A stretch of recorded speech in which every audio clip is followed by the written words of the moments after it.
shaqadii ugu horeysay qaban jirnay waxay ahayd folder bay soo samaysan jirnay soo saamayn file bay tagi kadibna waxaan oran doonaa open folder HDocs-keena inuu geli doonaa halka waxaan ka samaysan doonaa folder la yiraahdo tusaale ahaan oo kale php baa samaysan folder la yiraahdo kadibna folderkeena inaan leenahay select folder noo soo door hadda folderkeenu waa empty soo saama waxaan tagi doonaa qaybtan browserkeena inuu tagi doonaa kadibna waxaan qoran doonaa php my admin localhost baan samayn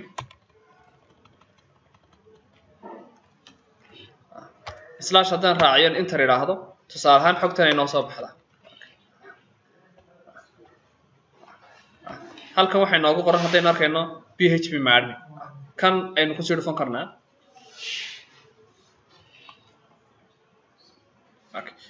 halda waxaan soo galay database-keeni si aan database cusub u samaysano new mail leenahay database-keena tusaale ahaan waxaan ula baxayaa ntr oo recorder kadibna waxaan leeyahay create noo sameeya database-keeni maadaama laynoo create gareeyey hadda waxaa laynagu yidhi table samaysta create table table-keyga tusaale ahaan waxaan leeyahay aniga waxaa la yidhahdaa students wuxuuna ka kooban yahay tusaale ahaan 4 column oo keliya create bay leenahay noo samee waxay noo samaysmay table ka kooban 4 shaxan kadibna waxaan leenahay column-ka ugu horeeya waxaa noo geli doonaa ID-ga data type-kiisu integer buu noqon doonaa tirada uu qaadi doonaa ilaa 10 bay noqon doontaa macnaheedu 10 god oo isku xiga sidoo kale waxay leenahay waxaan u baahanahay in primary key ka soo dhigano halkan waxay noogu qoran AI oo ah auto increment AI-gan tig baan saaran doonaa kadibna primary key buu noqon doonaa tirooyinkuna si automatic ah ayuu isku wadaya sidoo kale waxay leenahay waxaan register garaysanaa qofka magaciisa ID-gi maadaama register garaysanay waxaan u baahanahay leenahay qofka magaciisa data type-kiisu wuxuu noqon jiray varchar qofka magaciisa ugu badnaan wuxuu ka koobnaan karaa bay leenahay 30 xaraf sidoo kale waxay leenahay waxaan diiwaan gelinaa qofka faculty-ga uu dhigto ardaygu kadibna waxaan leenahay isagana waxaan u baahanahay varchar buu noo noqon doonaa ugu badnaan isaguna 30 xaraf ka badan maayo kadibna waxaan leenahay waxaan u baahanahay qofka address-kiisa halku degan yahay isagana data type-kiisa waxaan leenahay varchar buu noo noqon kadibna waxaan leenahay isaguna ugu badnaan 30 xaraf ha ahaado intaa markaan sameeyno hoos baynu soconnaa halka waxay noogu taalaa save markaa save bay leenahay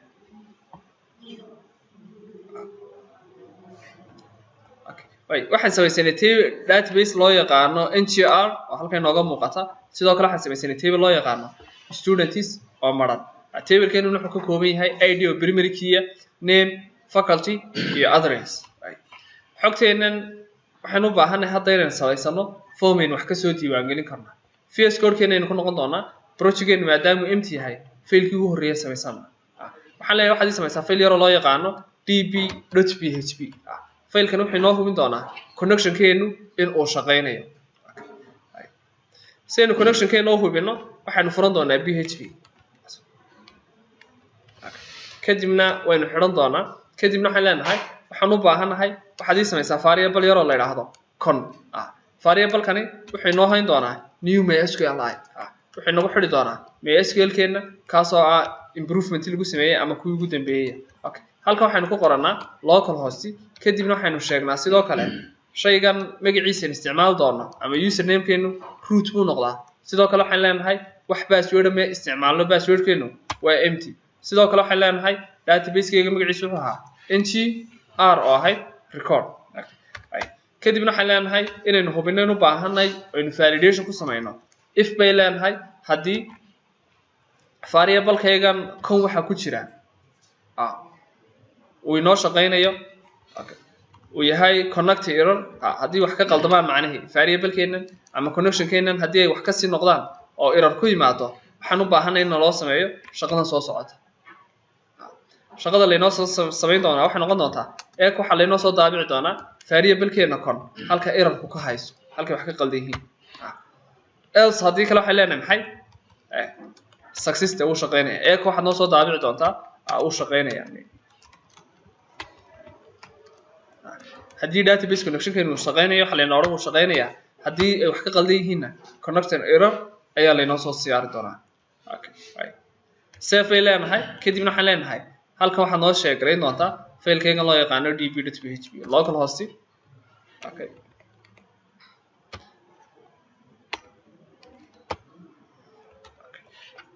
Folderkeena waxaan u soo bixinay php maybe r. Okay. kadibna slash bay leenahay faylkeena waxa db.php. Okay, net form buu igu yiri maybe folderkan yar qaladnay php aynu bixinay sorry.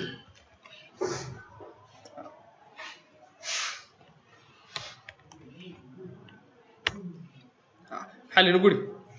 oo shaqeynaya macnaheedu waxay noo sheegaysaa in connection-keena database-ku yahay hadda mid sax ah oo inoo shaqeynaya. shaqadaynu yar qaban doonaa waxay noqon doontaa in form aynu wax ka diiwaangelino aynu samaysano. si aynu form u samaysano waxaan u baahanahay xoogaa css oo wax inoo qurxiya marka maadaama aynu bootstrap isticmaalayno waxaan yar tegi doonaa gudaha computerkeena kadibna bootstrap baan soo yar koobiyeysa.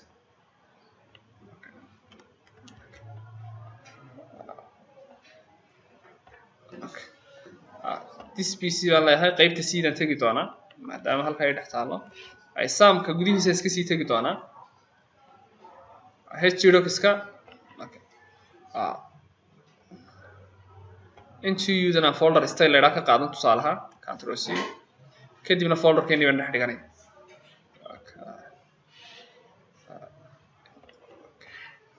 control v halkan ku paste garaysan folderkan ay soo paste garaysan wuxuu ka kooban yahay laba file oo midna inoo hayso bootstrap midna inoo hayso css iyo javascript inoo haya oo la isku yiraahdo bootstrap. Okay, right. si aynu labadan uga shaqaysiino waxaan iska tegi doonaa faylkeena caadiga ah kadibna waxaan leenahay waxaan u baahanahay fayl cusub. faylkeena ay samaysan doonaa hadda waxaan leenahay waxa loo yaqaanaa form oo kan wax ka diiwaangelin jirnay waana .php aynu ka dhiganaynaa.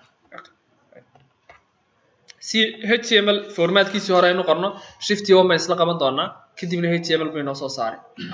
si aynu iskugu xidhno bootstrap-teena iyo html-keena linki baynu qoran doonaa kadibna kan css kan dooran doonaa kadibna halkan css style.css ku qoran tahay maan masixi doonaa kadibna waxaan leeyahay folderkayga waxa la yiraahdaa horta style slash bay raacin doonaa css bay leenahay slash bay raacin doonaa fayl loo yaqaano bootstrap.min aynu u yeeran doonaa css. Okay, faylkan markaan u yeeranay hadda waxay leenahay waxaan u baahanahay in formkaygaan wax ka diiwaangelin jirnay aynu samaysano container bay samaysan doonaa. containerkeenan waxay leenahay background yar noogu samee pg baan isticmaalaa kadibna midabkiisu tusaalahaan dark buu noo noqon doonaa farta meesha wixii kasoo bixi doonaana white buu noqon bay leenahay caddaan si ay isku qaataan. Okay, kadibna waxay leenahay waxaan u baahanahay sheekh inaad noo samayso formku laba option buu qaataa bay nidhi mar waxbuu save gareeyaa marna xog ayaa laga soo helaa marka maadaama xog inoo save garaynayo post baynu isticmaalnaa form postiya. actionkiisa waxaan leenahay waxaad noo samayn doontaa hadhow toolan samaysan doonaa fayl loo yaqaano save.php oo xogta inoo save gareeya. formkeena aynu gudihiisa geli doonaa si isagana aynu yar qurxino waxaynu ku darsan doonaa dhif yar oo kale kadibna waxaan leenahay margin dhinac kasta waxaad ka soo go'i doontaa 3 sidoo kale waxaan leenahay waxaan u baahanahay in columns-ka shaashada kaga fadhiisan doontaa ay noqdaan midkiiba 6. Okay, gudihiisa soo geli doonaa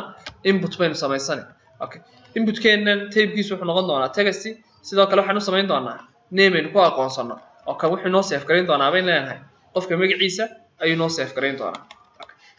sidoo kale class yar baynu ku darsan doonaa oo loo yaqaano form control oo iska leedahay bootstrap. form control baan leeyahay.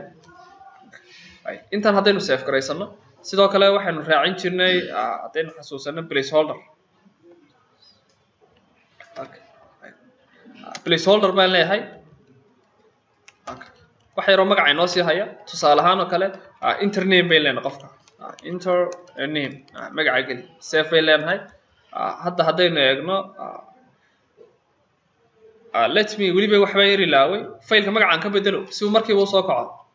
index baan u bixinayaa. Okay, index baan leeyahay.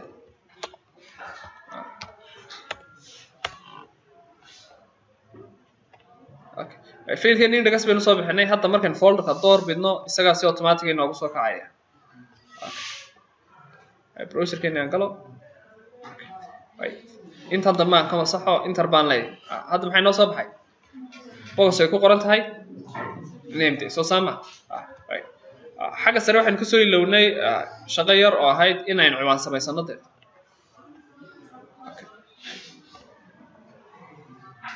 seen ciwaan u samaysano halkan ay tagi doonaa h1 baan ku soo yar darsan ama h3 waxayna inoo hayn doontaa registration form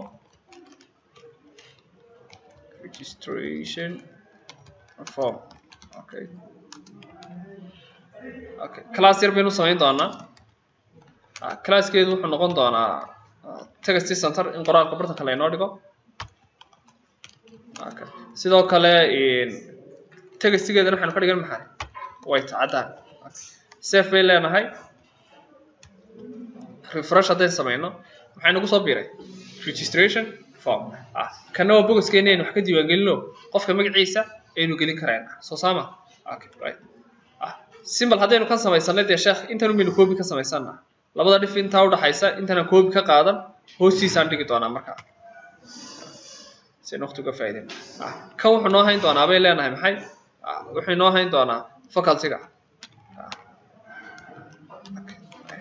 halkan waxaan leenahay enter maxay faculty qof faculty-kiisa ageliyo intan haddaynu save garayno refresh samayno maxay nagu soo biiray enter faculty ku saddexaad baynu u baahannahay intaynu sidanay baynu halka sii koobiyin doonaa iyadana waxaan leenahay kan waxaad noo hayn doontaa maxay adresska qofku halku degay kadibna halkan waxaan leenahay qofka waxaan u baahanay shaqadu noo qaban doonaa waxay noqonaysaa adresskiisa ayuu noo gelin doonaa refresh haddaan samayno waxay nagu soo biiray maxay adresskeeda hadda waxay leenahay waxaan u baahannahay barna yar oo wax inoo save garayn karaa oo shaqada safinka inoo qaban karaa dhiftan aan ka bixi doonaa dhif yaroo kale samaysan doonaa iyadana margin baynu odhan doonaa dhan kasta waxaad kasoo goyi doontaa tusaale ahaan oo kale sidii oo kale waxaad kasoo go'daaba aduu 6 sidoo kale waxaan leenahay columnskaad ku fadhiisan doontaa ha ahaada tusaale ahaan 4 oo kale kadibna waxaan leenahay waxaad noo samaysaa wax loo yaqaano button buttonkeenu class buu qaataa isaguna classkiisa waxaan leenahay bootstrap markaan joogno waxaa la yidhaahdaa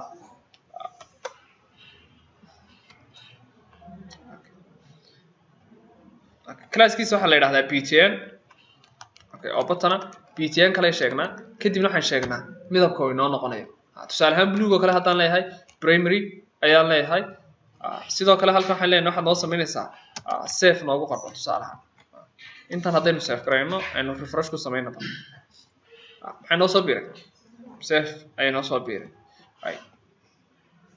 sidoo kale waxaan u baahannahay in btn buttonkeenu noqdo macnihii seeskiisu lt oo ah lat mid weyn inta refresh haddaan samayno in eegno intii uu ka weynaaday wataa safeteeda saddexna ha ka soo durko wax badan yuuna ka durkin hadda sidaa maadaamay tahay waxaan leenahay safety way noo dhammaystiran tahay soo saama hal shaqo inoo hadhay waxay noo hadhay badhankan shaqadiisu nooca may noqonaysaa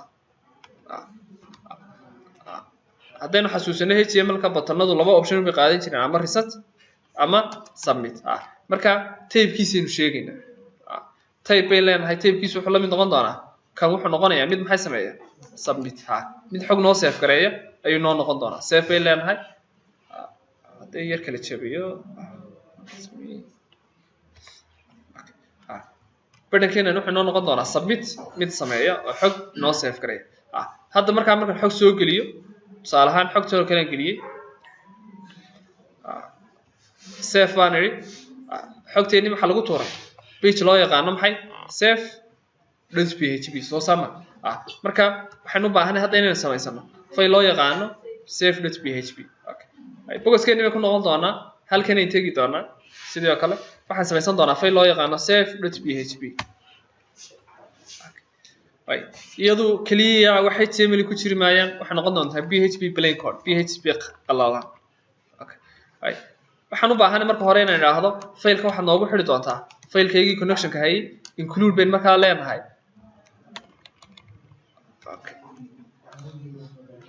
faylkayga waxa ka mid noqon doona bay leenahay faylkayga loo yaqaano db.php oo database-ka noo hayay okay iyo connection-kiisa kadibna waxaan leenahay hadda maxaynu u baahanay in connection-kiisa aynu hubino marka waxaan leenahay if haddii isagu maxay set uu sameeyo uu xog meesha ku shubto xogtan uu ku shubanaya anay tahay mid ku dhacda global variable-ka loo yaqaano post xog marka meel lagu shubanayo post baan isticmaalnaa markaan hadhow soo helaynana get ayaan isticmaalaynaa isagoo qofku soo taabanaya bay leenahay faylka loo yaqaano save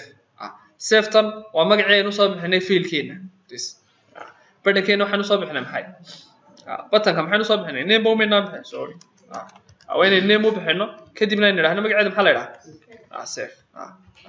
magacaynu halkan ku qeexanay aynu halka ugu yeedhinaa marka haddii markaa qofku uu save taabto waxaan u baahanay shaqada dhacaysa sidan ay noqon doontaa shaqada inoo dhacaysa waxay noqon doontaa waxaad noo samaysaa variable yar bayn leenahay oo la yiraahdo magac kaasi oo xogta inoo hayn doona inooguna shubi doona variable-ka loo yaqaano maxay post isagoo inoogu kaydin doona xogteena variable-ka loo yaqaano ama shayga inuu naqaano magac kan waa magacaynu ka soo sheeganay halkan indagaska variable-deena waxaanu soo sameynay names soo saarnayn input-yadeena marka input-keena kan address baynu bixinay kana faculty baynu bixinay kana maxaynu soo bixinay magac soo saamayn let's be markaas ay isku yar wada qaataan xitaa database-kooda ay same noqdaan name aan u bixiyo okay si ayna columns wax difference ugu jiro okay marka waxaan leeyahay haddii qofku soo geliyo input type-ka loo yaqaano name xogta dee name ka noo hayn doonta okay intan aynu sidin oran jirnay okay mar haddaynu intan sameeyno waxaan leenahay waxaan u baahanahay maxay in intan baynu copy ka sameyn 3 copy xogta labaadna waxay noo qaadaysaa bay leenahay variable-kayga loo yaqaano faculty sidoo kale xogta waxa la ugu kaydin doonaa variable-keena loo yaqaano maxay isla faculty input type-keena loo yaqaano faculty sidoo kale xogtan ku soo shubano variable-kayga la yiraahdo address iyadana waxa noogu kaydin doontaa input type-kayga la yiraahdo address bay noo soo gelin intan markaynu sameeyno waxaan u baahanay in aynu niraahno waxaan u baahanay hadda in data-dii la geliyo database-keena soo saamayn waxaan samaysan jirnay variable yar oo la yiraahdo query query-gani wax kale ma ahayn database-ku wuxuu qaadi jiray kadibna waxaan oran jirnay insert xogta waxaad noo geysaa into table-kayga la yiraahdo maxay students table-keena students waa soo saamayn okay right table-keena xogta la gelin doona waxay noqon doontaa xogta soo socota xogtan la gelinayo marka hore halkeeba laga keenaya xogta waxay ahayd mid kale ma ahayn table-keena waxaan soo samaysanay 4 input type oo ahaa name address iyo faculty marka xogta halkan la inoo gelin doona waxay noqonaysaa xogtaydeen halka ku soo qeexnay xogtaydu waxay ka koobnayd bay leenahay maxay name faculty iyo address xogta inta marka noo geliso waxaad samayn doontaa values waxaad noogu shubi doontaa qiimayaasha soo socda qiimayaashu waa saddexdeena variable ee halkan sare ku soo declare gareysanay waxa lagu shubo variable-kayga loo yaqaano bay leenahay magac sidoo kale waxaan u baahanay bay leenahay waxa lagu shubo variable-kayga loo yaqaano maxay isna faculty sidoo kale waxaan leenahay waxaan u baahanay xogta waxa lagu soo shubo variable-kayga loo yaqaano maxay isna address intan marka database-kayga noogu shubto waxaad noo samaysaa bay leenahay si natiijadii u hubino variable yar oo loo yaqaano result result-gayguna wuxuu la mid yahay variable-kayga connection waxa ku jira object-ga query oo la hubiyo kaasoo lagu hubinayo object-gan ama variable-kan query aynu soo sameeyno labada query ayaa la eegi doonaayo macnaheedu intan haddii database-ka xog ma geynaysa haddii ay sax noqoto macnaheedu haddaba maxaa dhacaya if bay leenahay haddii result-geenu uu sax yahay waxa ku jira waxaadna odhan doontaa echo waa la diiwaangeliyey echo waa la diiwaangeliyey haddii kale maxay leenahay else waxaad noo soo saari doontaa maxay halkii wax ka qaldan yihiin sheekh echo waxaadna odhan doontaa variable-kayga con halka uu ka haysto maxay error-ku de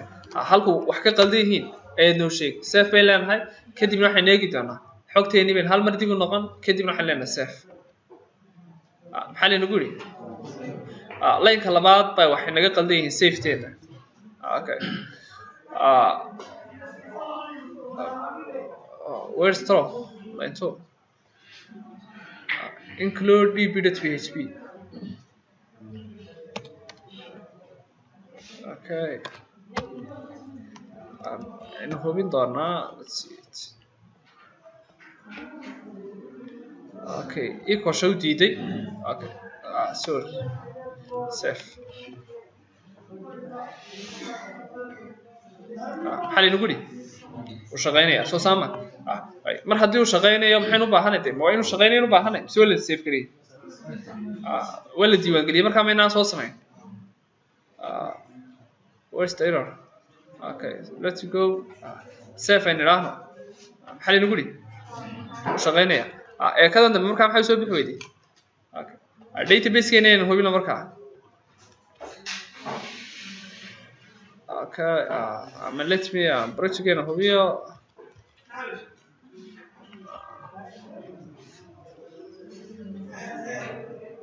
local host iyadoo soo qeexnay connection.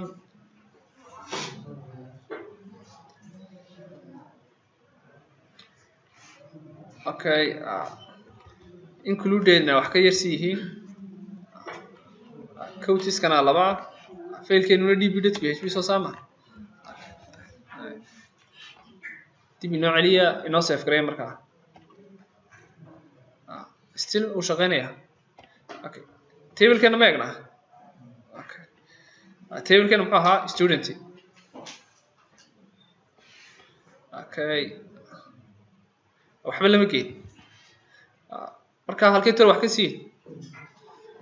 Let's check. Yeah, include suga let's say hubino double code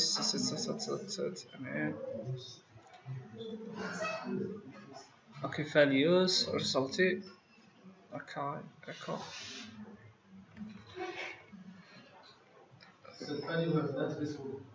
value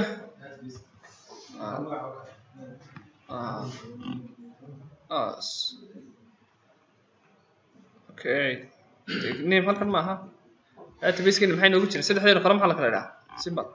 waa name iyo faculty iyo address soo saama de xogta halkaas la inoo geenay marka la check it xogta magaca ku jirta. Okay, maxaan ka dhignaa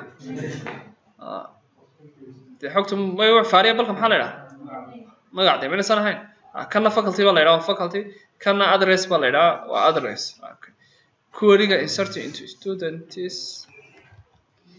Okay, let me table-kayga iska hubiyo magaciisa isaguna waa sax. Okay, maybe halkan dib yar noqono simple weerahan aan ugu yar haystaa refresh. Okay, dib aynu gelin data. Okay, save le marka maxaa lagu yiri ciladeen ma haysanay browser kuma ku dhigay cilada. Okay, maxaa lagu yiri uu shaqeynaya waana wala diiwaan galiyay soo saama mar hadday intaa tahay oo hadda table-keena dib haddaynu eegno ka sheekh ciladu waa table-ka ay raagay page-ka ay raagay marka inaan refresh gareyno buu baahnaa maxay noo soo galay qofaatay soo galay soo saama mar hadday intaan tahay waxaan u baahanahay baan leeyahay xogtii dadkii soo diiwaan galiyay halkan ka heli soo saama maxay samaysanaa file loo yaqaano list.php. list.php gaan wax badan isaguna kama koobnayn yar bayno hadheed adkaysta. linki bay leenahay kadibna waxaan ku xidhaynay failkeena css-ka kadibna halka waxaan ku darsanaynay style bay leenahay slash maxay css slash maxay bootstrap dot min maxay dot css soo saameen halkan marka waxaan samaysanay sidoo kale isagana container de container-keenan background yar baynu samaysanay si inooga qurux bato. PG baan yiri background-kiisa tusaale ahaan waxaad nooga dhigi doontaa isagana mar labaad daag baad nooga dhigi. Okay, h1 h3 baan samaystay ama h4 class yar baan u sameeyay in yar. Okay, class-keena waxa leenahay tagasi waxaad noo dhigi doontaa maxay center-kaad noo dhigi doontaa sidoo kale tagasiga waxaad nooga dhigi doontaa maxay mid danger oo kale maybe my light ba ka dhig cadaankeedii ha iska ahaato okay waxaana noogu bixisaa register student dadka la soo diiwaangeliyay laga helayaa soo saama intaan haddaynu eegno page-keenan aynu eegno markaa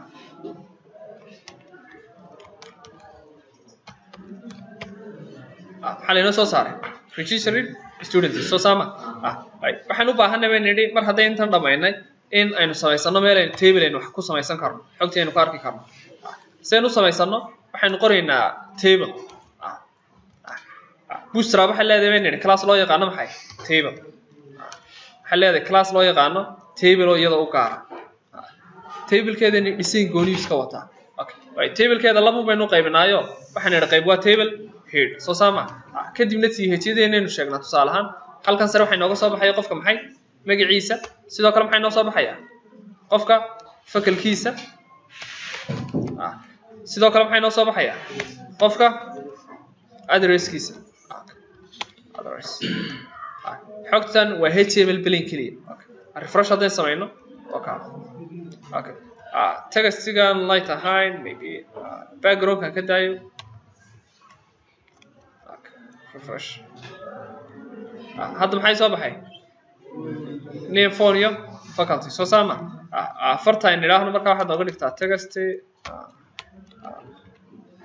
pg-ga primary blue ka dhiga okay textigana waxaan ka yar dhigan doonaa caddaan oo kale tusaale kan fartiisa isagana halkan ka cadday text bay leenahay waxaad ka dhigtaa white refresh fartiisa caddaan bay noqotay soo saama mar hadday intaan tahay waxay leenahay maxaan u baahan oo kale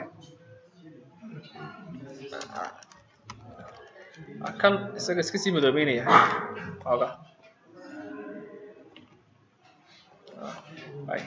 waxaan u baahanay qaybtii hoose xogta ka soo baxaysa soo saama dadka magacyadoodii table headka dibadiisaan tegi doonaa waxaan samaysan doonaa wax loo yaqaano table body halka waxaynu ku furan doonaa baynu nidhi maxay php php deenan halka waxaan sheegi doonaa marka hore faylka uu la shaqeynayo faylkeena waxaan leenahay include waxaa ka mid noqon doona faylka loo yaqaano maxay faylkeeni la odhanayay db.php faylkaas uu la shaqeynaya labada fayl markay wada shaqeeyaan waxaan u baahanay bay leenahay in xogteedii la soo helo waxaan samaysan doonaa variable-keeni query-ga ahaabeen mar kale soo celin kadibna waxaan leeyahay hadda wuxuu soo qaban doonaa select waxa kastoo ku jira maxay table-kayga loo yaqaano students xogtan markaad noo soo hesho hadda waxay leenahay waxaad noo qabataa in xogteedii condition loo geliyo aynu u baahanay xogteena si aynu condition u gelino xogteena si aynu condition yar u gelino waxaan isticmaalahaa inta yar waxaan resultigaad noo eegi doontaa horta connection query-ga noo eeg variable result la yidhaahda ee samaysanay resultiguna wuxuu la mid ahaa variable-keena connectionka query-ga ku jira kaasi oo la eegay variable-keena query-geenu samaysanay marka haddii query-geenu sax noqdo waxaa leenahay waxaad noo samaysaa variable yar oo loo yaqaano html table oo hc kaasoo hadda noo noqon doona macnihii maxay mid maran oo ina waxba ku jira html table bay samaysanay maran tablekii maadaama inoo maran yahay waxay leenahay if result waxaad noo eegi doontaa haddii uu resultigu sax yahay if bay leenahay haddii variable-kayga result waxa ku jira uu sax noqdo waxaan u baahanay shaqo in naloo qabto shaqada naloo qabanaya waxay tahay marka ugu horeysa variable-kaygan html table wuxuu noo samayn doonaa maxay tr table row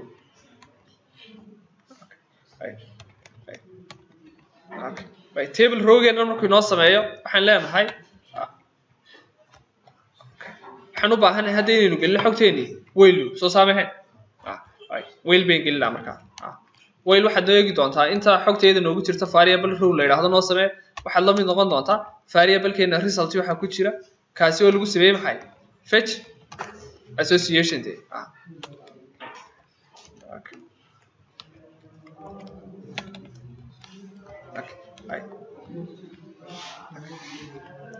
fetch association-keena wuxuu inoo samayn doonaa in xogteeni noogu kaydsanayd variable-keena html table in laynoogu shubo maxay td baa laynoo samayn doonaa table row table data okay mid kasta double quote buu dhinacyada ku wataa iyo semicolon kadibna waxaan leenahay marka ugu horeysa waxaad noo soo daabici maxay variable-kayga row baad noo eegi doontaa kadibna waxaad noo soo daabici doontaa halka uu noogu jiro maxay qofka maxay namekiisu de soo saama simple concatenation bay leenahay kadibna hadda waxaan u baahanay in magaco kaliya laynoo soo daabaco sidoo kale waxaan leenahay variable-keena html table wuxuu inoo xidhi doonaa maxay wuxuu inoo xidhi trt inoo soo furay soo saamayn simple eeka maxaa laynoo soo daabacaya xogteena waxay ku jirtaa variable-keena loo yaqaano de html table soo saama variable-keena ht noo soo daabac else haddii kale waxaad noolan doontaa maxay variable-kayga con baad noo eegi doontaa kadibna waxaad noo soo sheegi doontaa errorku de halkuu ka haysto eeka ka dhiman si loo soo daabacde inoo save garay kadibna belinageeya refresh maxaa laynagu yidhi variable-kan ht la yidhaahdo maad define garayn baa lagu haystaa 25 laakiin maxaa lasoo helay halkii qofkii ku jiray waa lasoo helay soo saama ht dan bal aneego meeshaan isku haysano already declared way meena wax kala duway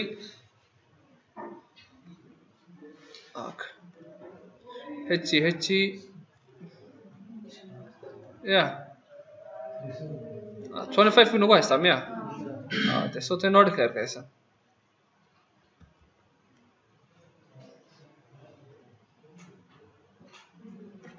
okay laakiin xogtii keen maqsuudku inuu xogtii keenay hadduu xogtii keenay okay sorry the problem concatenation kadib concatenation bay raacnay markii ugu horeysay bay soo saama marka inta yar diidan yahay hadda muxuu nagu yiri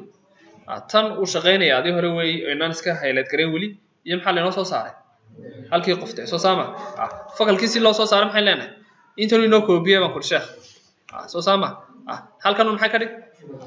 fakalt